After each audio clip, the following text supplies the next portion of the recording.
As Tourism Month kicks off, the sector's preparations for the busy festive season are at utmost importance, and the tourism industry is looking to further drive recovery and provide the best possible experience for the country's visitors. We have Hayley Hopwood, who's the Chief Revenue Officer at Paystack, joining us now. Thank you so much, Hayley, for your time. Good afternoon to you. September is Tourism Month, and of course, you need to make sure that all is in place when it comes to bringing the most memorable experiences for visitors, and technology is quite critical for that particular purpose. Good afternoon to you.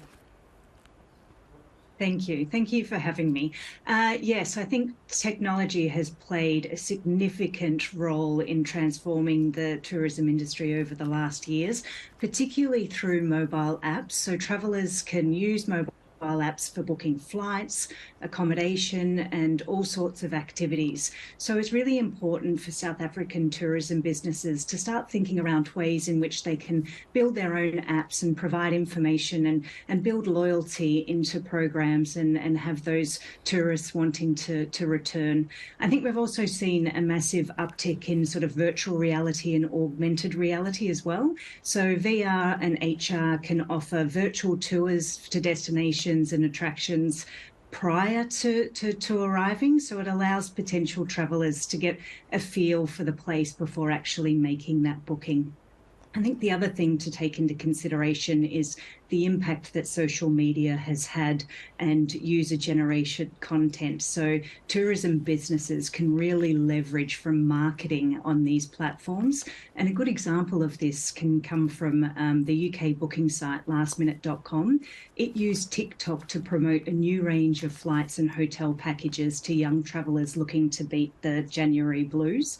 And this campaign saw a 10.5 million impressions and an impressive 18% click-through rate. So it's really powerful what we can. But Hayley, you also don't want to over-invest in your technology and these platforms, particularly if you are more on the periphery, one would call it, of the tourism and hospitality sector, albeit that it is buzzing and gaining a lot of traction. If you look at areas like Soweto, the backpackers and alternative experiences that Soweto and other areas has to offer, what would you advise hospitality and restaurateurs or people in that space when it comes to technology, what they ought to look for to suit their own needs?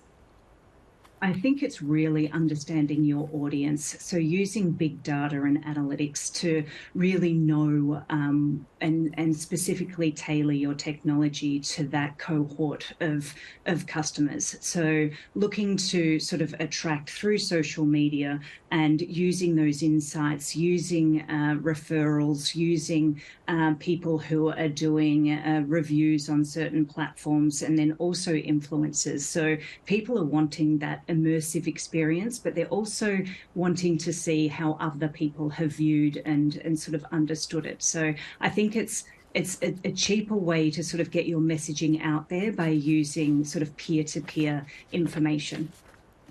The type of apps that are also available, if you're not sure what the pricing is or whether it even is a legitimate one, have there been incidences where clients have been duped into booking a particular hotel or experience only to find that it was not entirely as it was promoted? Yeah, I would always err on the side of caution and use recommended engines that are using these algorithms over a large cohort of individuals rather than just something that's nuanced to one particular region. So I would definitely stick with the broader recommended engines to build out your personalization.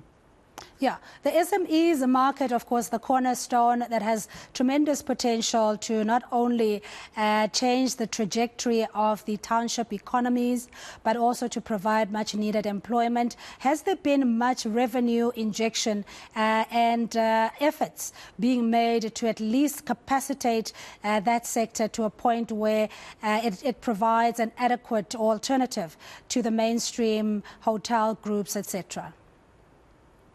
I think, yes, you're right. Everyone's wanting that cultural immersion, And I think technology is driving that as well. So audio guides, using your smartphone to help you navigate information and get historical context on that, on cultural insights of a region. I think that's becoming massively more important. Language translation as well. So offering travellers different ways to communicate and using technology to understand local culture better, and other things, other simple things like GPS. Like, it's allowing people and tourists to go off the beaten track because they have the comfort of the internet connection, their mobile phone device, and being able to navigate in unfamiliar areas. So I think all of these things are starting to become a more cultural immersion rather than just staying on that familiar track. Yeah, and talk us through the recovery. We heard from Minister of Tourism, I think a couple of months ago when the statistics were released, that post-COVID-19, there has been quite a steady recovery in the industry in terms of business and leisure travellers, notwithstanding the ability that South Africa has demonstrated as well in hosting world-class events. How's the recovery been, Hayley? I think the recovery is really strong. I think in 2022, and we welcomed 5.7 million international users. So that was international visitors, sorry. So that represented an 152 increase on the previous year.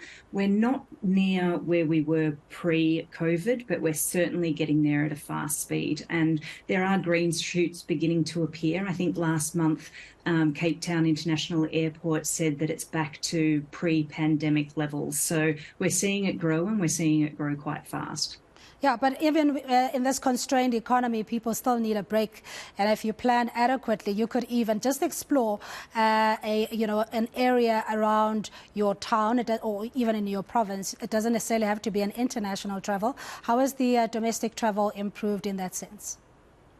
Yeah, we're seeing a lot more locals stay within the country and doing a lot more sort of local trips. We're also at the same time seeing a lot of the country's low-cost domestic airline carriers opening up more and more routes within the African continent. So the intra-Africa travel is becoming a lot more affordable.